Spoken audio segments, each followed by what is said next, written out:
I do want to get to some other teams because Dwight, of course, is not the only uncommitted player. Doc Rivers told reporters today, quote, all indications, or how he put it, are that Sixth Man of the Year Lou Williams will join the Clippers in Orlando, though he notes that anything can happen between now and the time next week that LA travels. Lou had said a couple weeks ago that he was 50-50 due to concerns that the season could distract from the nationwide movement for social justice. Richard, how much do you think Lou Will's decision impacts the Clippers' title hopes? Oh, it's huge. And I stand by this because losing Avery Bradley now moves all of the Lakers' defensive players, including LeBron James, up a level on the depth chart. And when you look at the depth of the Clippers and all of the scorers that they have, including Lou Will, if you take Lou Will out of that mix, that actually levels the playing field a little bit closer. But with no Avery Bradley and Lou Will now playing, to me, the Clippers are the favorite to win the NBA championship. Well, I've been picking the Clippers all year, and Lou Will's a huge part of their team because he adds a ball-handling, north-south ball-handling craftiness dimension that they don't really have other than him. And even if they play him in crunch time, they have the defenders all over the court that can cover for him. So to me, you need everyone to win a title. You need every one of your players to contribute, and he does stuff on their team that no one else does. So this is huge for them if he comes. Yeah. I want to get to the Pacers because star Victor Oladipo said today that he has not yet decided if he will join the team in Orlando, though Eric Woodyard reports that Oladipo is on the Pacers travel party list that they have to submit to the league today. So they're keeping his spot basically for him. Pacers president Kevin Pritchard told reporters Oladipo's workouts have been, quote, impressive. Zach, what would a healthy Oladipo bring to the Pacers if he does go to Orlando? Well, first of all, the health part is critical for him because I think he played 300-something minutes this year after a traumatic injury. Now he's been off again, so he's justifiably worried about his health. Look, they were worse with Oladipo on the floor, but that was rust. Clearly the best version of this team, the one that can do damage in the playoffs, has Victor Oladipo playing a big role.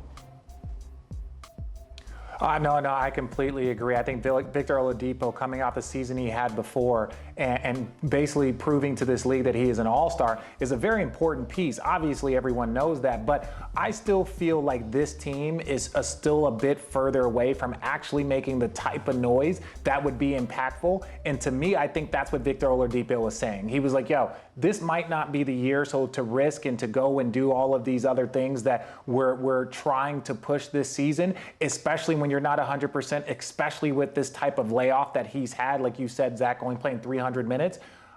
He might be looking at this more of like, hey, should I just take this rest of the time off and tool myself up to get ready for next season? I think that has a lot more to do with it because I still feel like the Pacers are a year away from actually making a legitimate run to a conference final.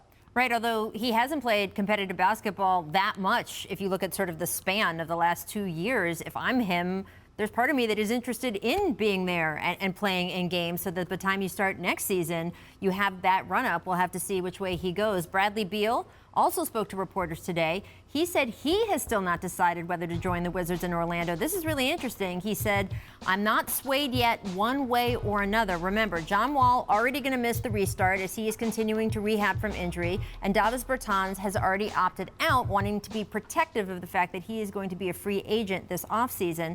Beal also said he has spoken with the Mystics' Natasha Cloud, and she is sitting out this WNBA season to concentrate on stopping social injustice. So, Zach, the Wizards' playoff hopes had a little bit of a juice there. With 5 Nets sitting out, Beal would make a huge difference to them one way or the other. What's your reaction to his latest comment here?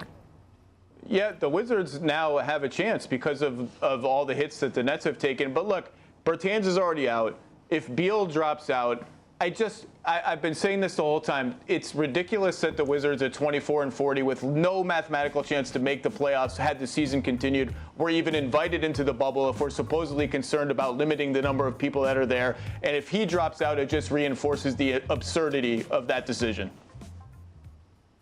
Bradley Beal should not play. He should not play. I'm going to be really honest. Like as a basketball fan, because I potentially think that like there's too much to risk. Like Zach said, you're 24. Yeah, but then you're saying 40, everyone right? who doesn't contend for a title shouldn't play.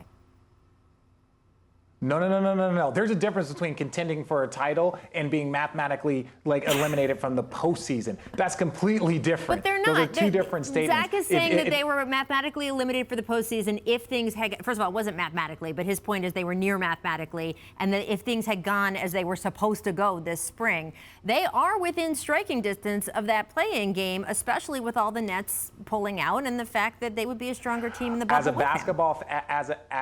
a basketball fan, I want Bradley Beal. I want all of the players there. Realistically, as a businessman, if you're Bradley Beal and you don't want to let your teammates down, but we're talking about a 24-40 team and a guy that potentially could be on a contending team the following season. And so with all of the other things going on and the increased opportunity for injury for everybody, it's not just him, there's a lot at stake for Bradley Beal and the Wizards. So I just don't feel like if he's 50-50 and he chooses not to go, I'm not going to be critical of that move by him at all, because truly their team is most likely, if everything goes perfectly, they're going to get the 8th spot and they're going to lose in 4 games to the Milwaukee Bucks. You're not wrong, but I also noticed there you slipped in that you think Bradley Beal will be on a different team next year. I caught that, Richard Jefferson. I caught that. Coming up. Okay.